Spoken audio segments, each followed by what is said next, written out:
ప్రభువైన క్రీస్తు నామమునకే మహిమ కలుగునుగాక. ఆమేన్. సంఖ్యాకాండము 12వ అధ్యాయం. 11వ అధ్యాయంలో 4 సంగతులను మనం జ్ఞాపకం ఉంచుకున్నాం. అవన్నీ కూడా జ్ఞాపకం ఉంచుకోండి, మనం రాసుకోవాలి.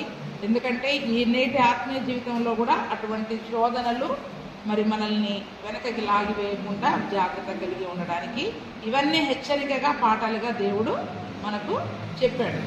12వ అధ్యాయంలో మనం చూసుకున్నట్లయితే, మోషే కూషు దేశపు స్త్రీని పెళ్లి చేసుకొని ఉండను కనుక అతడు పెళ్లి చేసుకున్న ఆ స్త్రీని బట్టి మిరియాము అహరోనులు అతనికి విరోధముగా మాటలాడిరి. వారు మోషే చేత మాత్రమే యెహోవా పలికించిన, ఆయన మా చేతను పలికింపలేదా అని చెప్పుకొనగా యెహోవా ఆ మాట వినెను. మోషే భూమి మీద ఉన్న వారందరిలో మిక్కిలి సాత్వికుడు. ఇక్కడ మనం చూసినట్లయితే మోషే కూషు దేశపు స్త్రీని పెళ్లి చేసుకొని ఉండెను గనక ఆ స్త్రీని బట్టి, ఎవరిని బట్టి? ఇప్పుడు అంటే మోషే భార్యను బట్టి మిరియాము అహరోనులు అతనికి విరోధముగా మాట్లాడినట్లుగా చూస్తూ ఉన్నాం. చాలామంది ఏమనుకుంటారంటే మోషే మళ్ళీ రెండో పెళ్లి చేసుకున్నాడు అనుకుంటున్నారు. ఈ సందర్భంలో మోషే రెండో పెళ్లి చేసుకున్నాడు అని అంటున్నారు, కానీ 2 రకాల వాదనలు ఉన్నాయి. కానీ ఇక్కడ సిప్పోరా నిజంగా చనిపోయినట్లు కానీ ఆమె గురించి ఎక్కడా కూడా రాయబడలేదు. కానీ ఇక్కడ ఏమంటుంది? ఆల్రెడీ పెళ్లి చేసుకుని ఉండెను. ఆయన ఐగుప్తు దగ్గర నుంచి వచ్చినప్పుడు కూడా ఐగుప్తులో అద్భుతాలు, వారి విడుదల కార్యక్రమము, బయటికి రావడము, అరణ్య మార్గంలో అసలు ఈ వివాహం చేసుకోవడానికి ఆయనకు అవకాశం దొరికింది అక్కడెక్కడన్నా? ఆ యొక్క పరిస్థితులు, అక్కడ వివాహం చేసుకునే పరిస్థితులు కూడా అసలు అక్కడ లేవు. కాబట్టి చాలామంది చాలా రకాలుగా చెప్తూ ఉంటారు. కానీ ఇక్కడ వాక్యం ఏముందంటే, కూషు దేశపు స్త్రీని పెళ్లి చేసుకొని ఉండెను. అది ఆల్రెడీ చేసుకున్నాడు పెళ్ళి. ఆ పెళ్ళిని బట్టి, ఆ స్త్రీని బట్టి, అందులో అక్కడ కూషు దేశము అంటే వారు నల్లని వాళ్ళు వాక్యంలో రాయబడి ఉంది. అంతకు కూడా మీకు చూపించాను. చర్మము స్థిరత పులితన గీతలను తీసివేయగలదా? కూషు దేశపు వ్యక్తి తన రంగును మార్చుకొనగలడా? అంటే కూషు దేశపు వాళ్ళు ఎలా ఉంటారు? నల్లని వాళ్ళుగా ఉంటారు, పొట్టివారుగా ఉంటారని వాక్యంలో. అంటే ఆఫ్రికా వాళ్ళు, సౌత్ ఆఫ్రికా వాళ్ళు ఎలా ఉంటారు? నల్లగా, చాలా నల్లగా, పొట్టిగా, ఒక రకముగా ఉంటారు వాళ్ళు కదండి. అయితే నిజానికి ఆ మోషే ప్రయాణం చేసి వెళ్ళింది ఎక్కడికి? మిద్యాను అరణ్యానికి. మిద్యాను అరణ్యము వేరే చోట ఉంటుంది, కూషు ప్రాంతం దేశం అనేది కూడా వేరే చోట ఉంటుంది. కాబట్టి ఒకవేళ వాళ్ళు అక్కడి నుంచి వచ్చి ఇక్కడ నివాసం ఉంటూ ఉన్నారా అవన్నీ కూడా మనకు తెలియలేదు. కానీ ఆమె కూషు దేశపు స్త్రీ అని ఇక్కడ చెప్పబడింది. దాన్ని బట్టి, ఆ ప్రాంతాలను బట్టి కూడా వాళ్ళు 2 భార్యలు అన్నట్టుగా చాలామంది అక్కడ చెప్తూ ఉన్నారు. కానీ దానికి నిజమైన రుజువులు మనకి లేవు కాబట్టి మనం దాని గురించి అది రెండోదా మొదటిదా అని మనం చూసుకోవడానికి లేదు. కానీ ఆమె భార్యను బట్టి ఇక్కడ మిరియాము అహరోనులు ఏం చేశారంటే అతనికి విరోధముగా మాట్లాడారు కదండి. మిరియాము అహరోనులు అంటే అక్కడ నిజంగా ఆ సందర్భం రావడానికి కారణం ఏంటంటే, ఎప్పుడైతే దేవుడు ప్రత్యక్షమై మీరు ఐగుప్తు నుండి మిమ్మల్ని విడిపించండి అని మోషేకి చెప్పాడో, భార్య పిల్లలందరినీ కూడా తీసుకుని ఐగుప్తుకు వచ్చాడు కదండి. ఐగుప్తుకు వచ్చే దారిలో కూడా అక్కడ తన పిల్లలకి సున్నతి లేకపోవడం ద్వారా దేవుడు మోషేను చంపడానికి వస్తే సిప్పోరాని వాడిగల రాయి తీసుకొని పిల్లలకి సున్నతి చేసి ఆ యొక్క మోషే యొక్క ప్రాణమును కాపాడినట్లుగా మనం చూస్తూ ఉన్నాం. ఆ తర్వాత మళ్ళీ తన ఇంటికి పంపించేస్తాడు. వీళ్ళు సీనాయి అరణ్యంలో దిగిన తరువాత తన మోషే మామ మళ్ళీ తన భార్య పిల్లలు తీసుకుని వచ్చినట్టుగా మనం చూస్తూ ఉన్నాం కదా. దీనికి ముందు భాగంలో కూడా 10వ అధ్యాయంలో కూడా మనం ఏం చేసాం? అక్కడ హోబాబు అనే వ్యక్తి అంటే ఎవరు? ఆ యొక్క మోషే యొక్క సిప్పోరా యొక్క అన్ననో తమ్ముడో. అంటే ఆ హోబాబు అనే వ్యక్తి కూడా ఇంతవరకు ఎవరితో ఉన్నాడు? వీళ్ళతోటే కలిసి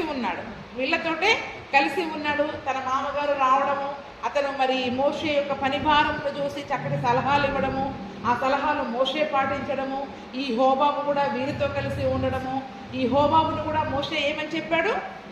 దేవుడు మాకు ఇస్తున్న కనాను దేశానికి రా, దేవుడు మాకు ఏ మేలు చేస్తాడో ఆ మేలు నేను మీకు చేస్తాను, కాబట్టి నువ్వు కూడా మాతో కూడా రా అనేసరికి ఇవన్నీ కూడా ఎవరికి నచ్చలేదు చెప్పండి? ఇప్పుడు హోబాబుకి నచ్చలేదా?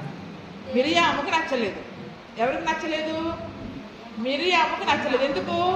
మోషే యొక్క భార్య, వాళ్ళ మామ, వాళ్ళ తమ్ముడు, ఆ యొక్క కుటుంబానికి వారు మరి మోషే ఎక్కువగా ప్రాధాన్యత నివ్వడాన్ని బట్టి ఇప్పుడు ఆ మోషే యొక్క భార్యను బట్టి, ఆ స్త్రీని బట్టి మిరియాం ఏం చేసింది చెప్పండి? ఇప్పుడు మిరియాం అహరోనులు మోషేకి విరోధముగా మాట్లాడినట్టుగా చూస్తూ ఉన్నారు.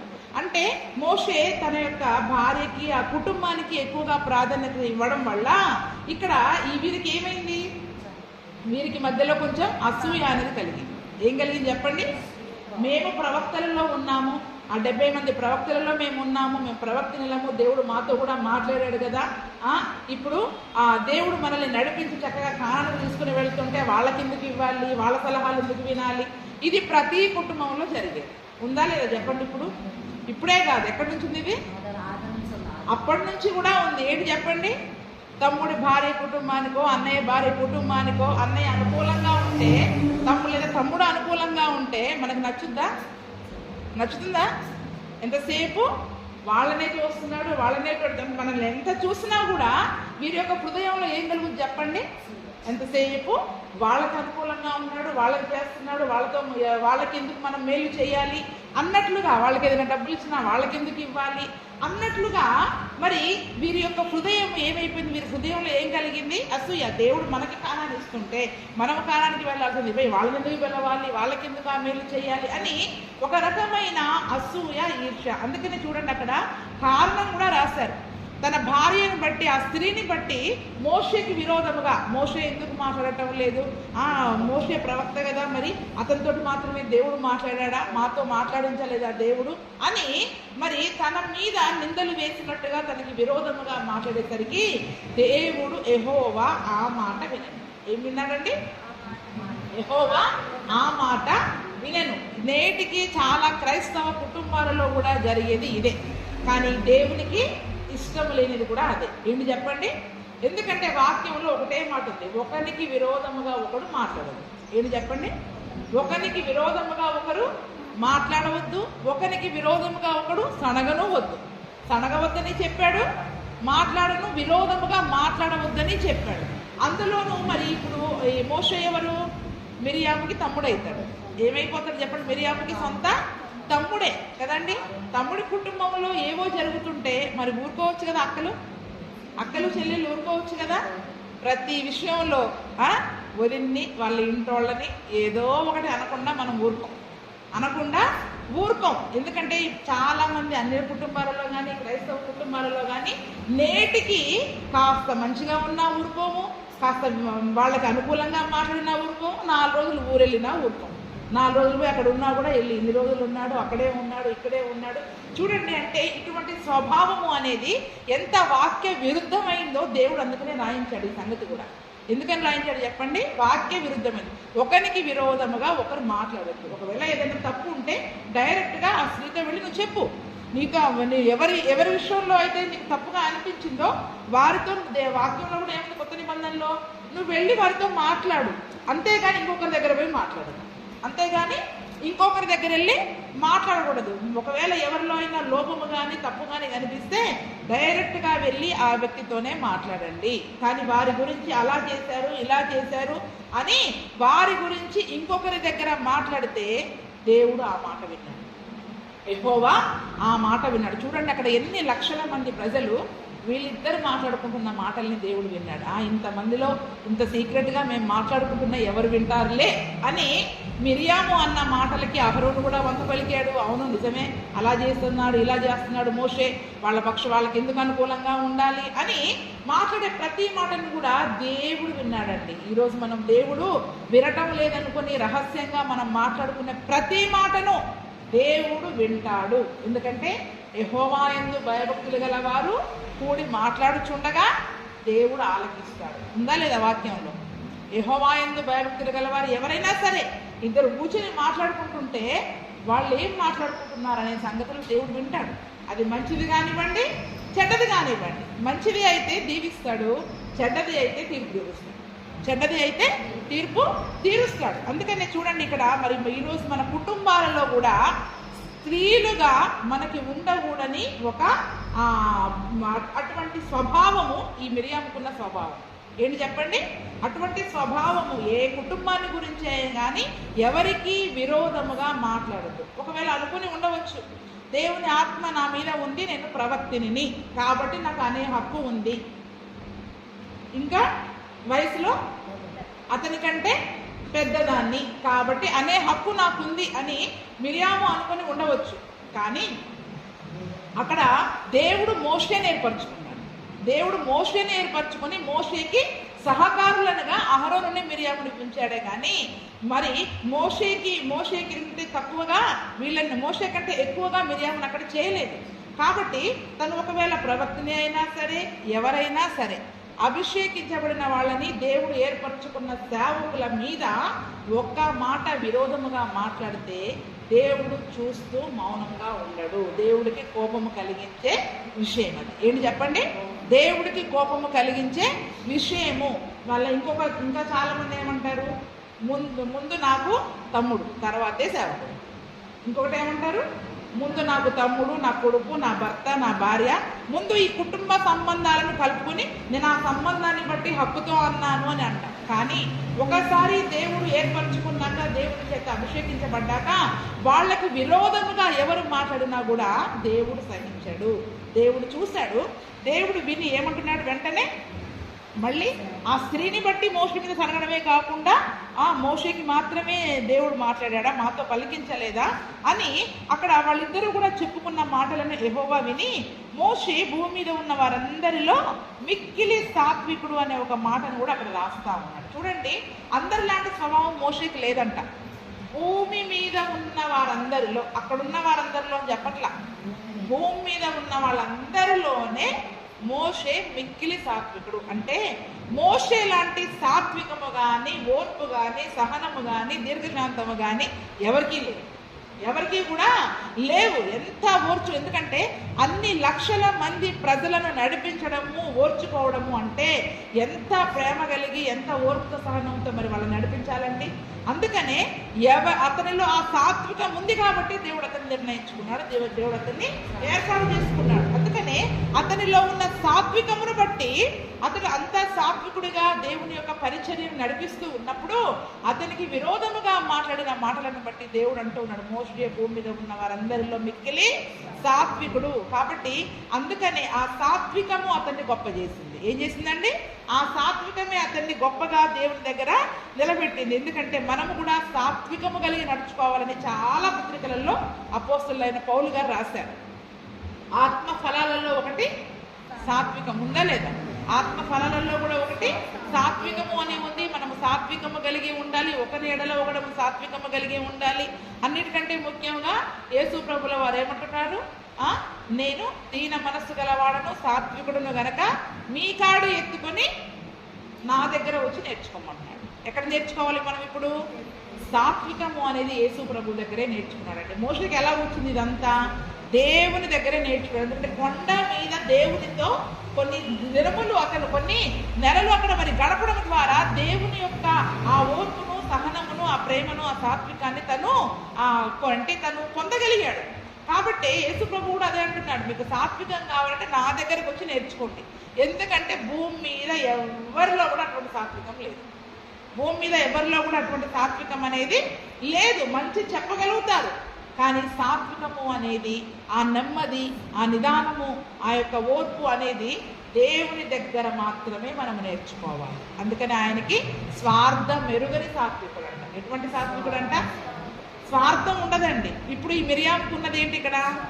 స్వార్థము, అసూయ, ఈర్ష్య. ఆత్మీయ జీవితంలో ఉండకూడదు ఏంటి చెప్పండి? ఇప్పుడు స్వార్థం ఉండొద్దు. మేలు నాకే చెయ్యాలి, వాళ్ళకెందుకు చెయ్యాలి? నాకే దేవుడు ఏం చేసినా నాకే ఇవ్వాలి, వాళ్ళకెందుకు ఇవ్వాలి? వాళ్ళ మాట ఎందుకు వినాలి? వాళ్ళ సలహాలు ఎందుకు వినాలి అనే స్వార్థము, అసూయ, ఈర్ష ఎప్పుడైతే మిరియంలోకి వచ్చేసాయో దేవుడు వెంటనే ఏమని చెప్తున్నాడంటే చూడండి 4వ వచనంలో అక్కడ, యెహోవా మీరు ముగ్గురు ప్రత్యక్షపు గుడారమునకు రండని హఠాత్తుగా మోషే, అహరోను, మిరియాములకు ఆజ్ఞ ఇచ్చింది. ఎవరో వచ్చి మోషేకి చెప్పలేదు, మోషే వెళ్ళి దేవుడితో చెప్పలేదు. దేవుడు విన్నాడు, ముగ్గురిని పిలిచాడు. సడన్ గా ఉన్నట్టుండి వారు ఎవరి పనిలో వాళ్ళు ఉన్నారు, ముగ్గురిని సడన్ గా మీరు ముగ్గురు ప్రత్యక్ష గుడారం దగ్గరికి రండి, అని హఠాత్తుగా దేవుడు పిలిచాడంట. వాళ్ళు ముగ్గురు కూడా మరి అక్కడికి వచ్చేసారంట. అప్పుడు యెహోవా మేఘస్తంభములో దిగి ప్రత్యక్షపు గుడారము యొక్క ద్వారమునొద్ద నిలిచి అహరోను మిరియాములను పిలిచాడు. ఎక్కడ నిలబడ్డాడు? ప్రత్యక్షపు గుడారము యొక్క ద్వారము దగ్గర ఆ మేఘము, దేవుడు మేఘములాగా దిగి వచ్చి అహరోనును మిరియాములను వాళ్ళిద్దరిని మాత్రం పిలిచాడు. మాట్లాడుకుంది ఎవరండి? వాళ్ళిద్దరిని పిలిచి వాళ్ళిద్దరూ రాగానే అప్పుడు దేవుడే మాట్లాడుతున్నాడు. చూడండి, నా మాటలు వినుడి, నా మాటలు వినుడి. మీలో ప్రవక్త ఉండిన ఎడల యెహోవానకు నేను దర్శనమిచ్చి అతడు నన్ను తెలుసుకున్నట్లు కలలో అతనితో మాట్లాడుదును. నా సేవకుడైన మోషే అట్టివాడు కాడు. అతడు నా ఇల్లంతటిలో నమ్మకమైన వాడు. నేను కూడా భావములతో కాదు, దర్శనమిచ్చి ముఖాముఖిగా అతనితో మాట్లాడుదును. అతడు యెహోవా స్వరూపమును నిదానించి చూచును. కాబట్టి నా సేవకుడైన మోషేకు విరోధముగా మాట్లాడుటకు మీరేలా భయపడలేదనను. చూడండి, అంటే ఏమి లేదు వీరిలో. ఈరోజు నేను అందుకే మాటికి చెప్తా, మనుషులంటే భయపడతారు, దేనికో భయపడతారు, దేవుడు అంటే భయం ఉండదు. ఈ మాట మాట్లాడితే దేవుడు వింటున్నాడు, ప్రతీది చూస్తున్నాడు, ఆయన చూచుచున్న దేవుడు, ఆయన వినుచున్న దేవుడు కదా. ఈ మాట అనడం వల్ల, ఒకరి గురించి నేను మాట్లాడడం వల్ల ఈ మాట దేవుడు విని ఏం చేస్తాడో అన్న భయం మనకుందా? మన నోటి మాటను బట్టి నేను అపరాధిని అయిపోతానేమో అన్న భయం మనకుందా? ఆ భయం మనకుంటే నోటికి కళ్ళం వేసుకుంటాం. ఆ భయం మనకుంటే నోటికి కళ్ళం వేసుకుంటాం. ఆ భయం లేకుండా మేము ఇంత క్రైస్తవులం కదా, ఇంత ప్రార్థన చేస్తున్నాం కదా, నేను ప్రవక్తిని కదా అని మనకు నోటికి వచ్చినట్టుగా ఒకరి గురించి, వాళ్ళు చిన్నవాళ్ళు కానివ్వండి, పెద్దవాళ్ళు కానివ్వండి, వయసుతో సంబంధము లేదు. దేవుడు అభిషేకించిన వారిని మనము అంటే వారికి వయస్సును బట్టి మనము వారికి మాట్లాడకూడదు. నాకంటే చిన్నోడే కదా అంటే ఏంటి అన్నీ మనం మాట్లాడితే కనుక అది దేవుని దృష్టిలో తప్పుగానే ఉంటుంది. మనకి కరెక్ట్గానే ఉండొచ్చు, అది మన నీతి, కానీ దేవుడి దృష్టిలో అది తప్పే. మరి అక్కడ అహరోను మిరియాములు ఇద్దరు మోషే కంటే పెద్దవాళ్ళు.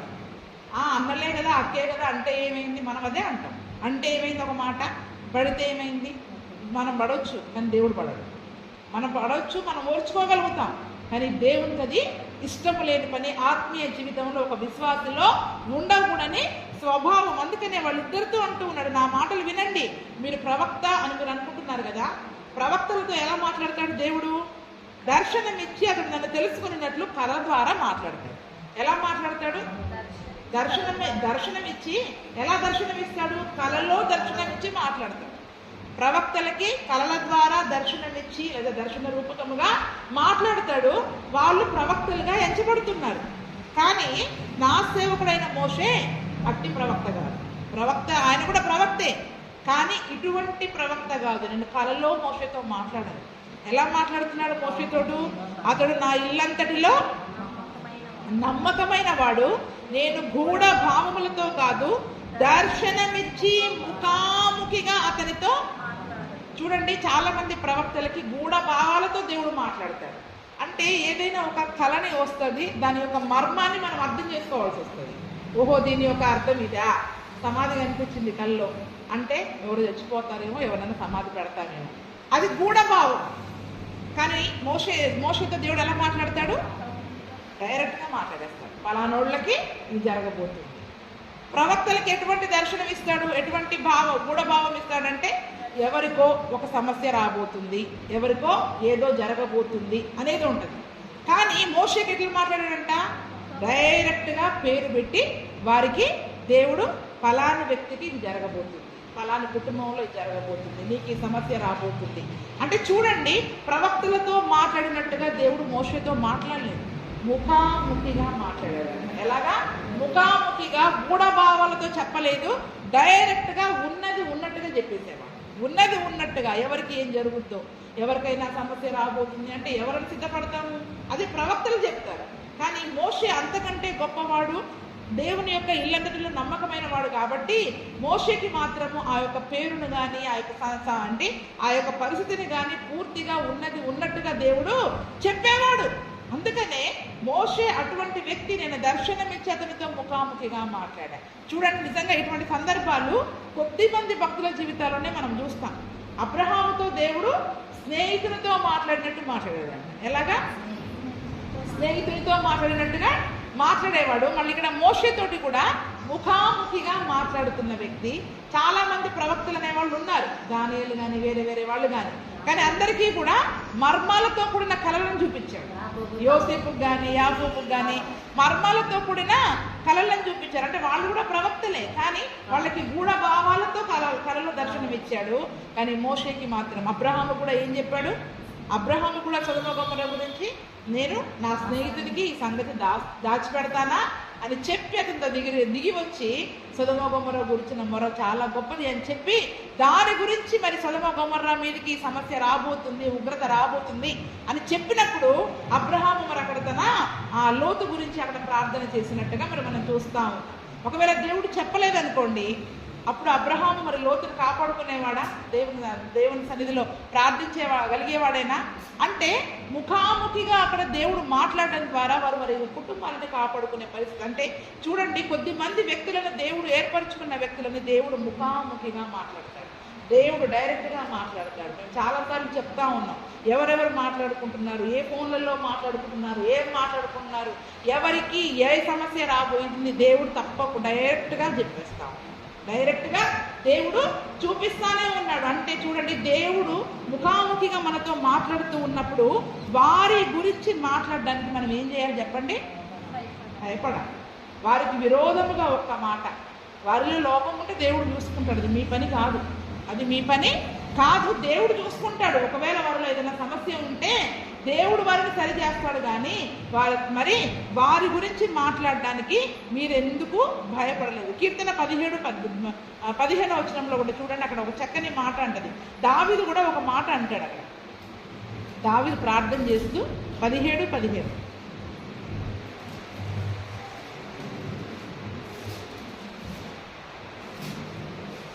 కీర్తన 17:15 నేనైతే నీతి గలవాడనై నీ ముఖ దర్శనము చేసేదను, నేను మేల్కొనున్నప్పుడు నీ స్వరూప దర్శనముతో నా ఆశను తీర్చికొందును. దావీదు ప్రార్థన ఏమంటున్నాడు చెప్పండి? నేనైతే నీతి గలవాడనే నీ ముఖ దర్శనము. ఎవరికి డైరెక్ట్గా దేవుని యొక్క ముఖ దర్శనం కలుగుద్దంటే చెప్పండి? నీతి గలవాళ్ళు. దేవుడి రక్తములో కడగబడిన నీతిమంతులు కాదు, కానీ ఆయన నీతిగా మార్చబడ్డవాళ్ళు. నేను అందుకే మాటికి చెప్తా, మన స్వనీతిని బట్టి మన దుర్నీతిని బట్టి కాదు, దేవుని నీతిగా మనం మార్చబడాలా, దేవుని యొక్క నీతి మనలో నివసించాలా. ఆయన నీతిగా మనం ఎప్పుడైతే మార్చబడతామో, దేవుని నీతి గలవాడనై నేనైతే నీతి గలవాడనై నీ ముఖ దర్శనము చేసేదను. మనలో దేవుడు ఎటువంటి నీతిమంతుడో, ఎటువంటి స్వభావము కలిగిన వాడో ఆయన నీతి మనలో నివసించాలా. ఏం చెప్పండి? ఆయన నీతి మనలో నివసించాలా. మనం అనుకున్నదే నీతి అనుకుని ఆ స్వనీతిని బట్టి మనము దేవుని సన్నిధిలో ప్రార్థన చేస్తే దేవుని యొక్క ముఖాన్ని కానీ ఆయన యొక్క ప్రత్యక్షతను కానీ మనం కలిగి ఉండలేము. ఆయన ప్రత్యక్షతని మనము కలిగి ఉండలేము. దేవుని నీతి మనలో ఉంటే అప్పుడు అదే దేవుని యొక్క స్వరూపంలోనికి మనం ఎప్పుడైతే మార్చబడతామో దేవుడు డైరెక్ట్గా తన యొక్క స్వరూప దర్శనముతో దేవుణ్ణి మనము చూడగలుగుతాం. అందుకనే క్రైస్తవ జీవితంలో, ఆత్మీయ జీవితంలో ఆయన స్వరూపములోనికి మార్చబడాలి. దాని కొరకైన ప్రసవ వేదన మనలో ఎప్పుడు కూడా ఉండాలి. అయ్యా, నేను నీ నీతిగా మార్చబడాలి, నీ పోలికగా మార్చబడాలి, నీ స్వరూపములోనికి నేను మార్చబడాలి. అప్పుడు ఆయన స్వరూప దర్శనం. ఎందుకంటే దేవుడు ఆయన పరిశుద్ధుడు కాబట్టి యథార్థవంతులు ఆయన ముఖ దర్శనం చేసేదని ఇంకో చోటు ఉంటుంది. ఎక్కడ ఉంటుంది చెప్పండి? యథార్థవంతులు ఆయన ముఖ దర్శనం చేశారు. హృదయ శుద్ధి గలవారు దేవుని, అంటే హృదయములో ఏ అసూయ, విరోధ భావం, సణుగులు ఏమీ లేని వాళ్ళకి మాత్రమే దేవుని యొక్క ప్రత్యక్షతలు డైరెక్ట్గా వస్తాయి. ముఖ దర్శనం డైరెక్ట్గా కలుగుతాయి. గూఢ భావములతో కాదు, ప్రత్యక్షతలు అనేవి వస్తాయి. అందుకనే ఈ దినమున ఆయన నీతిగా మార్చబడాలి, ఆయన యొక్క యథార్థత మనలో ఉండాలి, హృదయ శుద్ధి అనేది మనలో ఉన్నప్పుడు మనము దేవుని డైరెక్ట్గా చూడగలుగుతాం. మోషే అటువంటి వ్యక్తి. మిరియాము, అహరోను, అక్కడ ఉన్న 70 మంది మీరు కూడా దేవునికి అంటే ప్రవచనాత్మ వచ్చింది. కానీ వారందరికీ కూడా దేవుడు గూఢభావములతో మాట్లాడేవాడు. ఆ పరిచర్యలో వారికి సహకరించేటట్లుగా గూఢభావములతో మాట్లాడేవాడు. కానీ కానీ డైరెక్ట్ మోషేతో మాత్రము డైరెక్ట్గా మరి మాట్లాడేవాడు. కాబట్టి అతని గురించి నా సేవకుడైన ఏమంటున్నాడు చెప్పండి అక్కడ, నా సేవకుడైన మోషేకు విరోధముగా మాట్లాడుటకు మీరేలా భయపడలేదు. దేవుని సేవకులకి విరోధముగా మాట్లాడడానికి మనము భయపడాలి. నాకంటే చిన్నవాళ్లే, నాకంటే పెద్దవాళ్లే అంటే పర్వాలేదు అని వరుసలను బట్టి ఏమంటారు, వాయు వరుసలను బట్టి వయసులను బట్టి మనము పర్వాలేదు అని అనుకున్నా కూడా ఈ యొక్క సాదృశ్యమే మనకి దృష్టాంతముగా ఉంది. అక్కడ మిరియాము అహరోనులు పెద్దవాళ్లే, కానీ తమ్ముడు చిన్నవాడే అని దేవుడు ఊరుకున్నాడా? పోనీలే వాళ్ళ తమ్ముని ఏదో అనుకున్నారని ఊరుకున్నారా? అది వాళ్ళ కుటుంబ విషయం అని ఊరుకున్నారా? కుటుంబ విషయం కదా. ఈరోజు చాలామందికి కుటుంబ విషయాలను తీసుకొచ్చి వాక్యంలో చెప్తుంటే నచ్చట్లేదు. ఆ కుటుంబ విషయాలన్నీ వాక్యంలో ఎందుకు చెప్పాలి? మరి ఇప్పుడు కుటుంబం బాగుంటేనే కదా వారి దేవుని సన్నిధిలో పరిశుద్ధంగా ఉండేది. కుటుంబంలో ఆ నీతే లేకపోతే, కుటుంబంలో ఈ సనుగులు, ఈ ఈర్ష, ఈ అసూయ, ద్వేషాలు పెట్టుకొని వాటి గురించి మనం మాట్లాడకుండా ఓ దేవుని సన్నిధికి వచ్చి భక్తి చేసుకుని ప్రార్థన చేసుకుని వెళ్ళిపోతే సరిపోయిందా? ఈరోజు చాలా మందికి కుటుంబ విషయాలలో మార్చుకోమంటే నచ్చట్లేదు. ఎందుకు? మేము ఇలాగే ఉంటాం మా ఇంట్లో. ఇక్కడికి వస్తాం, ప్రార్థన చేసుకుంటాం, వెళ్ళిపోతాం. ఏంటి చెప్పండి? ఇక్కడికి వస్తాం, ప్రార్థన చేసుకుంటాం, వాక్యం వింటాం, వెళ్ళిపోతాం. కానీ మా కుటుంబ విషయాలలో మార్చుకోం. మరి దేవుడు మరి కుటుంబ విషయమైనా విడిచిపెట్టొచ్చు కదా. ఎందుకు అహరోను మోషేలు అక్కడ మిరియామని అక్కడ పిలిచి గద్దిస్తా ఉన్నాడు? ముందు మన కుటుంబం సరిగా లేకపోతే అక్కడ పరిచర్య ఆగిపోతుంది. ఏమైపోద్ది చెప్పండి? పరిచర్యకి ఆటంకంగా ఉంటుంది. ఎందుకంటే అనేకులు వీరిని బట్టి మోషేకు వ్యతిరేకంగా లేసేవాళ్ళు తయారవుతా ఉన్నారు. ఈరోజు ఎంతమంది దైవ సేవకులకు విరోధంగా లేచి మాట్లాడట్లేదు? ఒకరిని బట్టి, ఒకరన్న మాటలను బట్టి ఎంతమంది విరోధంగా మాట్లాడటం లేదు? దానివల్ల మీ ఆత్మీయ జీవితమే కాదు, పరిచర్యకి కూడా అక్కడ ఆటంకం కలుగుతుంది. ఏం కలుగుద్ది చెప్పండి? అక్కడ పరిచర్యకి కూడా అక్కడ ఆటంకము కలుగుద్ది. అందుకే మనలో ఉన్న అది ఏ స్వభావమైన ఆత్మీయ జీవితంలో అది ఆటంకము దేవుడి సేవకి కానీ పరిచర్యకి కానీ సేవకులకు కానీ ఆటంకంగా కలిగించేది ఉంటే దేవుడు దానిని ఒప్పుకోడు. వెంటనే అక్కడ గద్దిస్తూ ఉన్నాడు. నా సేవకుడైన మోషేకు విరోధముగా మాట్లాడుటకు మీరేలా భయపడలేదు. ఈరోజు మనకు భయపడాలి. ఎవరినైనా ఒక మాట మనం విరోధముగా మాట్లాడేటప్పుడు ఆ భయం అనేది మనలో ఉండాలి. యెహోవా కోపము వారి మీద రగులు కొనగా ఆయన వెళ్ళిపోయాను. చూడండి, ఇక్కడ వారి మీద దేవుడికి ఎంత కోపం వచ్చింది. ఈరోజు ఎన్నిసార్లు మాట్లాడి దేవుడికి ఎన్నిసార్లు కోపం పుట్టించుంటారు? మేము పట్టించుకోం. కానీ మాట్లాడిన వాళ్ళ మీద దేవుడికి కోపం వచ్చి ఉంటుందా రాదా? చెప్పండి. ఆయన వెళ్ళిపోయాడంట. ఎక్కడికి వెళ్ళిపోయాడు చెప్పండి? ఆయన వెళ్ళిపోయాడు. నేను ఇంకా నీ ముఖం చూడనున్నట్లుగా దేవుడికి కోపం వచ్చి వెళ్ళిపోయింది. నిజానికి ఎప్పుడైతే దేవుడు వెళ్ళిపోయాడో మేఘము ఆ ప్రత్యక్ష గుడారము మీద నుండి ఎత్తబడెను. మేఘము పైకి వెళ్ళిపోయింది. చూడండి, ఇదే సందర్భాన్ని మనము సౌలు విషయంలో కూడా చూసుకుంటాం కదండి. సౌలు కూడా మరి దావీదు పట్ల అసూయ కలిగి విషపు చూపు కలిగి ఉన్నప్పుడు దేవుడు అతన్ని విడిచిపెట్టేసే మరి దేవుని ఆత్మ ఎప్పుడైతే అతని నుంచి వెళ్ళిపోయిందో ఏమొచ్చేసింది? దురాత్మ అతనిలోకి దూరి బలముగా దిగొచ్చేసిందంట. ఏం దిగొచ్చింది? ఇవన్నీ దురాత్మ కార్యాలు, అసూయ, ద్వేషము. ఆ దురాత్మ చేత నింపబడి ఏం చేశాడు చెప్పండి? తరుముతూ ఉన్నాడు. మాటలతో తరుముతుంటారు ఈరోజు. వాళ్ళకి విరోధంగా మాట్లాడి వాళ్ళకి వ్యతిరేకంగా గుంపును తయారు చేసేటట్లుగా తయారైపోతూ ఉంటారు. ఇవన్నీ కూడా దురాత్మ పనులు, దేవుని నీతికి, దేవుని యొక్క పరిశుద్ధతకి విరోధమైన కార్యాలు. దేవుని కోపము మరి వారి మీద రగులుకుంది. మేఘము ఎత్తబడింది. అప్పుడు మిరియాము హిమము వంటి తెల్లని కుష్టు గలదాయను. అహరోను మిరియాము వైపు చూసినప్పుడు ఆమె కుష్టు గలదిగా. చూడండి, వెంటనే మిరియాముకి ఏమొచ్చేసింది? మరి అక్కడ ఇద్దరున్నారు కదా, అహరోను మిరియాము కదా మాట్లాడింది. మరి అహరోనుకి ఎందుకు రాలేదు కుష్టు వ్యాధి? ఎక్కడొచ్చింది? ఆమె కుష్టు గలదిగా కనబడింది అంతే. అంటే ఇద్దరు సనిగారు అనే ఇచ్చారు. అహరోను మిరియాములు అతనికి మోషేకి విరోధంగా మాట్లాడారు. ఇక్కడ మిరియాం గురించే మనం చెప్తాం, కానీ ఇద్దరు చేశారు ఆ పని. ఒకవేళ ఈమె అని ఉంటుంది, దానికి ఈయన వంతపాడు ఉంటాడు. నాకు తెలిసినంత వరకు అయితే ఆయన ఒక ప్రధాన యాజకుడు. ఎవరు చెప్పండి? అహరోను. ఇప్పుడు ప్రధాన యాజకునికే కుష్టు వ్యాధి వస్తాయి. ఇప్పుడు ఆయనకి ఎవరు బలులు అర్పించాలి చెప్పండి? ఇప్పుడు లేదు, ఇవ్వలేదు. అందుకని మిరియామికి మాత్రం వచ్చింది. ఇప్పుడు మిరియాం గురించి ఎవరు బలి అర్పించాలా? ఎవరు ప్రాయశ్చిత్తం చేయాలా? అహరోను చేయాలి. అంటే బుద్ధి రావడం కొరకు కుటుంబంలో ఎవరికో ఒకరికి సమస్య పెడతాడు దేవుడు. మోషే చేయకూడదు, మోషే యాజకుడు కాదు కదా, మోషే యాజకుడు కాదు. అందుకే మీకు చాలాసార్లు చెప్తున్నా, యాజకత్వం అనేది అహరోనుకు అతని కుమారులకే ఇవ్వబడ్డది. మోషే నాయకుడు. ఎవరు చెప్పండి? మోషే నాయకుడు. మోషే నాయకుడు, నడిపించేవాడు. ఇతనికి ప్రధాన యాజకత్వం అనేది అహరోనుకు అతని కుమారులకి మాత్రమే నియమించబడింది. ఎవరి గురించి అయినా ప్రాయచిత్తం చేయాలంటే ఎవరు చేయాలి? ప్రధాన యాజకుడు బలి అర్పించాలి. ఆ రోజుల్లో బలి కార్యక్రమం ఉంది కాబట్టి పాప పరిహారార్థ బలిని అక్కడ అర్పించాలి. చూడండి, వెంటనే మరి మిరియాము అక్కడ కుష్ఠుగలదిగా అయిపోయినప్పుడు అహరోను అతన్ని చూసినప్పుడు కుష్ఠుగలదిగా వచ్చింది. అంటే వెంటనే అహరోను ప్రార్థన చేస్తున్నాడు, అయ్యో నా ప్రభువా, మేము అవివేకులము, పాపులమైన మేము చేసిన ఈ పాపమును మా మీద. అంటే ఇక్కడ ప్రార్థనలో మాత్రం కలుపుతున్నాడు. చూడండి, మేము అన్నాడా లేదా? ఆమె ఒక్కటి చేయలేదు, ఇద్దరు కలిసే చేశారు ఆ పని. ఆమె చేసిన పనికి తను సహకరించాడు. కాబట్టి ఇక్కడ ఏమంటున్నాడు? అయ్యో నా ప్రభువా, మేము అవివేకులము, పాపులమైన మేము చేసిన ఈ పాపమును మా మీద మోపవద్దు, మా మీద మోపవద్దు.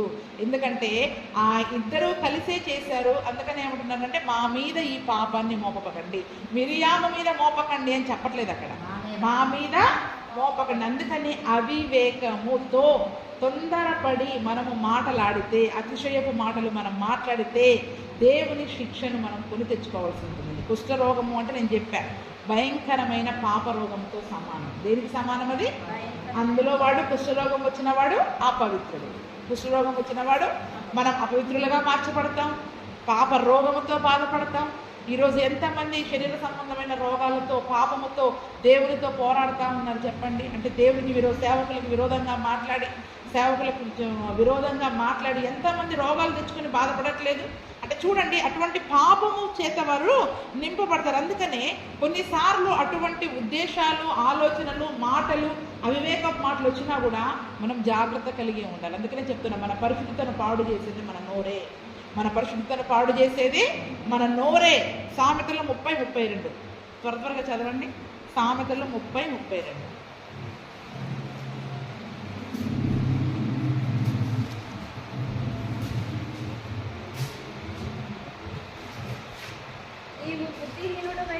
నీవు బుద్ధిహీనుడివై అతిశయపడి ఉండిన ఎడల, కీడు యోచించి ఉండిన ఎడల నీ చేతితో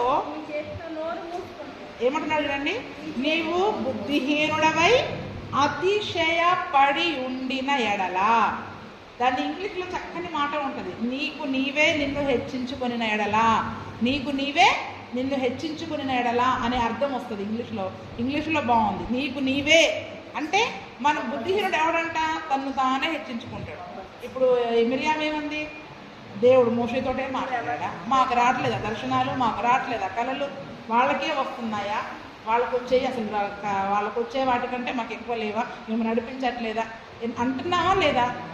వస్తున్నాయి. దేవుడు అందరికీ ఆ పరిశుద్ధాత్మను ఇవ్వాలని దేవుని కోరిక కలుగున్నాడు. అందరితో దేవుడు మాట్లాడతాడు. కానీ వాళ్ళకే వస్తున్నాయా, మాకు రావట్లేదా? అంటే వాళ్ళే గొప్పనా, మేమెందుకు గొప్ప కాదు అని బుద్ధిహీనతతో ఏం చేసుకుంది? అక్కడ తన్ను తాను అతిశయించింది. అతిశయించడం దాన్ని ఏమంటారంటే అతిశయించడం, తన్ను తాను హెచ్చించుకోవడం. అతిశయించడము, తన్ను తాను హెచ్చించుకోవడము, దాన్ని ఈర్ష్య, అసూయ, అతిశయము అన్నీ అంటారు. ఒకవేళ అటువంటి అతిశయ పడితే గనక, ఒకవేళ కీడు యోచించి నేను ఈ అతిశయపడుతున్నా, ఇలా గర్వపడుతున్నా, ఇలా నన్ను నేను హెచ్చించుకుంటున్నా, ఏదైనా కీడు వస్తుందేమో అనే ఆలోచన మనకు రావాలి. ఏం రావాలి చెప్పండి? ఈ మాటను బట్టి నేను అపరాధిగా మార్చబడి, అపవిత్రునిగా మార్చబడి, నా మీదికి, నా కుటుంబం మీదికి ఏదైనా కీడు వస్తుందేమో అని యోచించిన ఎడల. ఈరోజు అసలు మనం ఆలోచించట్లా, కానీ అక్కడ ఏమంది? నువ్వు నిజంగా యోచించితే నీ చేతితో నీ నోరు, నీ చేతితో నీ నోరు, ఒక్క మాట నేను అంటే, నాకు రావట్లేదా కళలు, నాకు రావట్లేదా దర్శనాలు, వాళ్ళకే వస్తున్నాయా అని నువ్వు అంటే వెంటనే నోరు వస్తుంది. ఎందుకంటే అతిశయపడము అనేది దేవునికి ఇష్టం లేదు. మనల్ని మనం హెచ్చించుకోవడం అనేది దేవునికి ఇష్టం లేదు. దేవుడు ఎవరిని ఎక్కువగా ఎవరిని తక్కువగా చూడడు. కొలత లేకుండా అందరికీ ఆయన ఆత్మను అనుగ్రహించే దేవుడు. కొలత లేకుండా దేవుడు పరిశుద్ధాత్మని ఇస్తాడు. కాకపోతే మన సామర్థ్యాన్ని బట్టి అది పనిచేస్తుంది. ఆత్మ ఎలా పనిచేస్తుంది చెప్పండి? మన సామర్థ్యాన్ని బట్టి అది పనిచేస్తుంది. మనకు ఎంత సామర్థ్యం ఉంది అంతవరకే ఆ యొక్క పరిశుద్ధాత్ముడు మనలో కార్యాన్ని జరిగిస్తాడు. మనకి ఎంత విశ్వాసం ఉంది అంతవరకే కార్యాలు జరుగుతాయి. నీ విశ్వాసం ఆవగించి ఉంటే ఆవగించినంత పరిశుద్ధాత్మ కార్యాలే జరుగుతాయి. నీ విశ్వాసం ఇంతుంటే అంత పరిశుద్ధాత్మ కార్యాలు మనలో జరుగుతాయి. కాబట్టి మన సామర్థ్యాన్ని బట్టే కార్యాలు జరుగుతున్నాయి, కానీ దేవుడు ఎవరికి ఎక్కువ తక్కువ కొలత ఇవ్వట్లేదండి. దేవుడు ఎవరికి ఎక్కువ తక్కువ పరిశుద్ధాత్మని కొలత ఇవ్వడు, అందరికీ ఇస్తున్నాడు. కాబట్టి మనకి ఉన్న తలాంతును బట్టి మనం అతిశయించకూడదు. ఏం చేయకూడదు?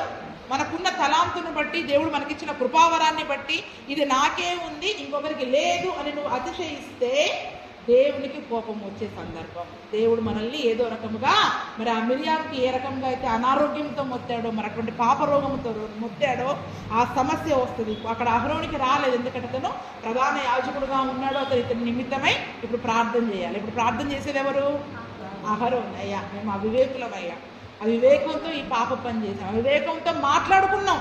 వాళ్ళు ఏమీ చేయలేదండి, పెద్ద మాస్టర్ ప్లాన్ చేసి ఇలా చేద్దాం అని కూడా చేయలే. మాట్లాడుకున్నారు అంతే. ఆ మాట్లాడుకోవడాన్ని బట్టే దేవుని యొక్క కోపము వారి మీదకి దిగి వచ్చింది. అందుకని అక్కడ అహరోను వెంటనే ప్రార్థన చేస్తూ, తన తల్లి గర్భములో నుండి పుట్టినప్పటికీ సగం మాంసము క్షీణించిన శిశువు శవము వలె ఆమెను ఉండనీయకుమని మోషేతో, అక్కడ ఇప్పుడు మోషేతో మాట్లాడుతున్నాడు, అక్కడేమో దేవునితో మాట్లాడుతున్నాడు. వెంటనే ఏమంటున్నాడు? ఇప్పుడు ఈమెకి కుష్ఠ వ్యాధి వస్తే, ఆ కుష్ఠ వ్యాధితో ఆమె చనిపోతే కనుక ఆమె అపవిత్రురాలుగా అక్కడ విడవబడాలి. ఏంటి చెప్పండి? అక్కడ ఆమెను విడిచేసి వెళ్ళిపోవాలి, ఆమెను దూరంగా వదిలేయాలి.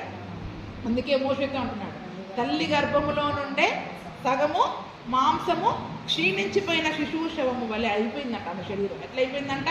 శరీరం అంతా కూడా సగం క్షీణించిపోయింది. ఒక్క నిమిషం కాదండి దేవుని కోపం రావాలంటే, దేవుని ఉగ్రత రావాలంటే. ఈరోజు ఆయన కృపను, ఆయన దీర్ఘశాంతాన్ని, ఆయన సహనాన్ని మనం పరీక్షిస్తూ ఉన్నాం. అందుకనే నేను మాటికి తెలుస్తూ ఉన్నాను, మన ఆత్మీయ జీవితంలో అవి మనల్ని ఆటంకపరిచేవిగా ఉండకూడదు, ఆ స్వభావాలు మనలో ఉండకూడదు అని నేను మిమ్మల్ని హెచ్చరిస్తూ ఉన్నాను అని ఎప్పుడైతే మోషేతో చెప్తూ ఉన్నాడో, మోషే ప్రార్థన చేస్తూ ఉన్నాడండి. ఇక్కడ మోషే ఎలుగెత్తి, దేవా దయచేసి ఈమెను బాగు చేయమని యెహోవాకు. చూడండి, ఇక్కడ అహరోను మోషే ఇద్దరు మళ్ళీ ఆమె గురించి దేవుని సన్నిధిలో, మరి ఆమె ప్రవక్తనే కదా, ఆమె అడగచ్చు కదా దేవుని సన్నిధిలో, ఎందుకంటే అపవిత్రురాలుగా ఉంది కాబట్టి ఇప్పుడు దగ్గరికి రాకూడదు. కానీ మోషే ఆమె గురించి ప్రార్థన చేశాక అప్పుడు యెహోవా మోషేతో, ఆమె తండ్రి ఆమె ముఖము మీద ఉమ్మి వేసిన ఎడల ఆమె 7 దినములు సిగ్గుపడును కదా, ఆమె పాలెము వెలుపల 7 దినములు ప్రత్యేకముగా ఉండవలను, తరువాత ఆమెను చేర్చుకొనవలను. అంటే దేవుడు ఏం చేశారంటే ఇక్కడ ఆమెని ఉమ్మి వేసేసాడు.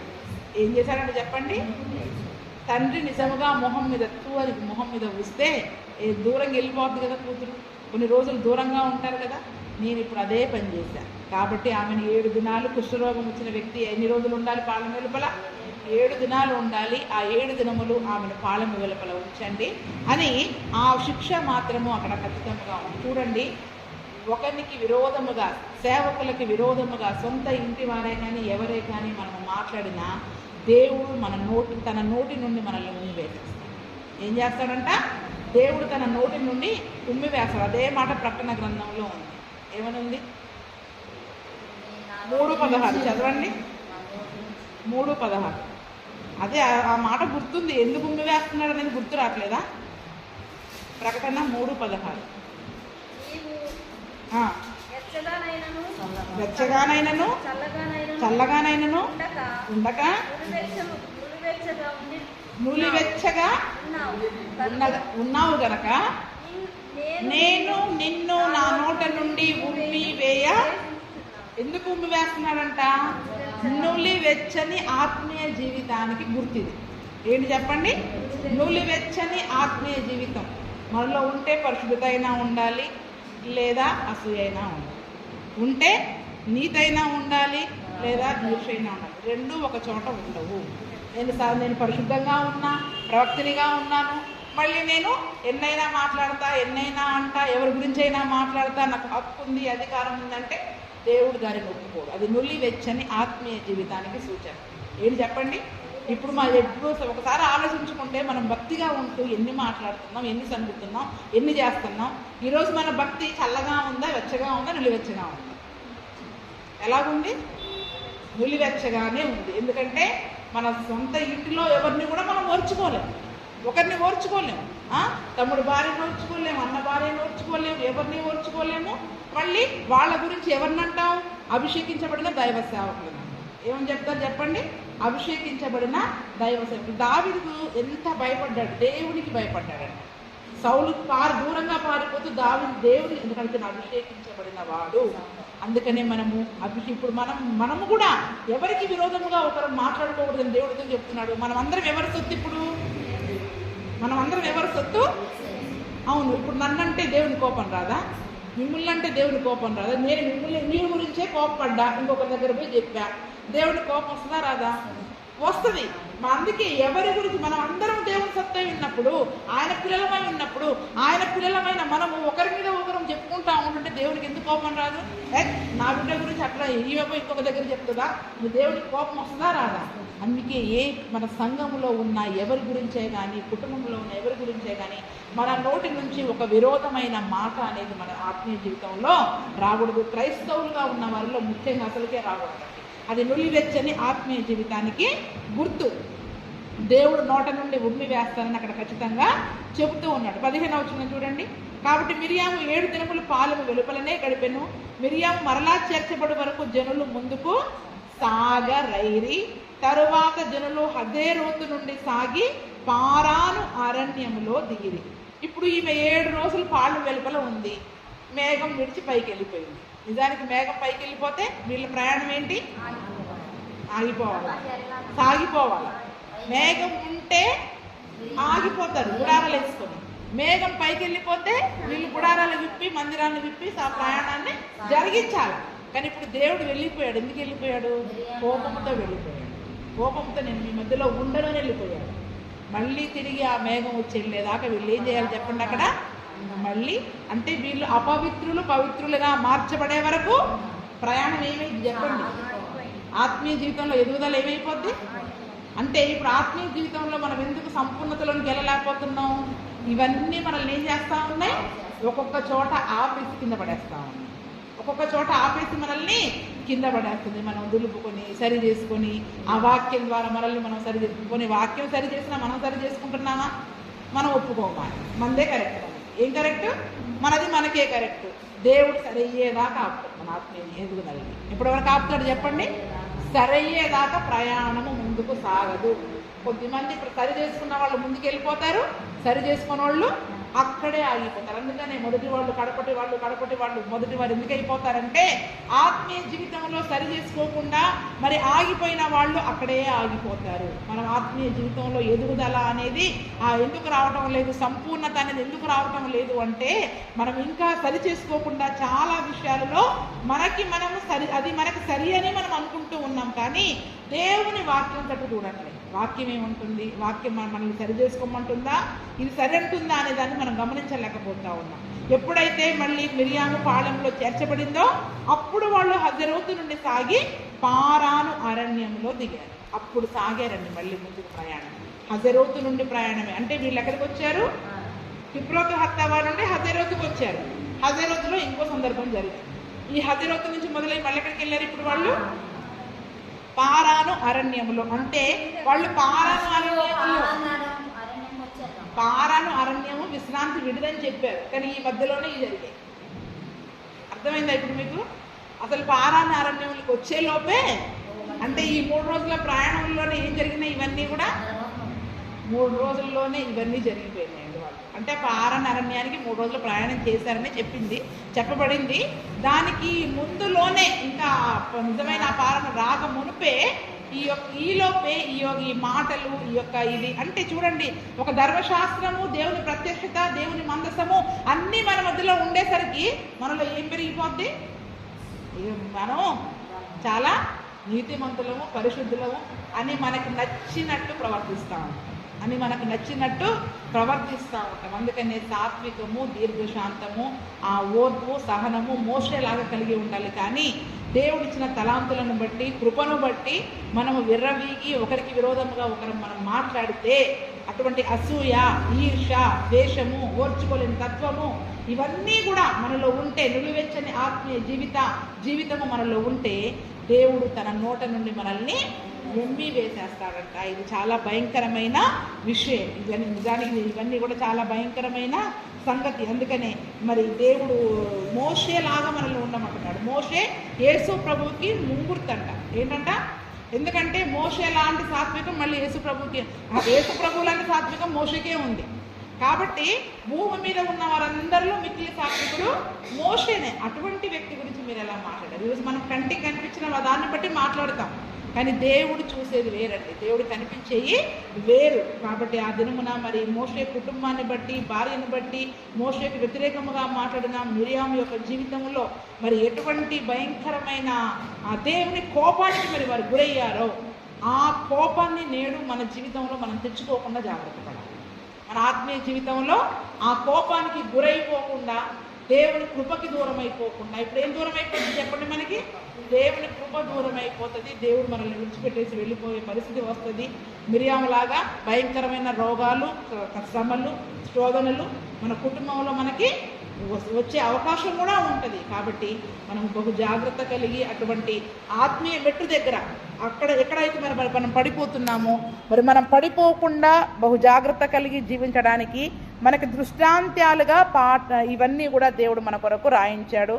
మరి మనము అటువంటి కృపను, అటువంటి ఆత్మీయ జీవితంలో పడిపోకుండా, నులివెచ్చని జీవితంలో మనం ఉండకుండా ఉండే కృపను ప్రభువైన యేసుక్రీస్తు మనకందరికీ దయచేయునుగాక.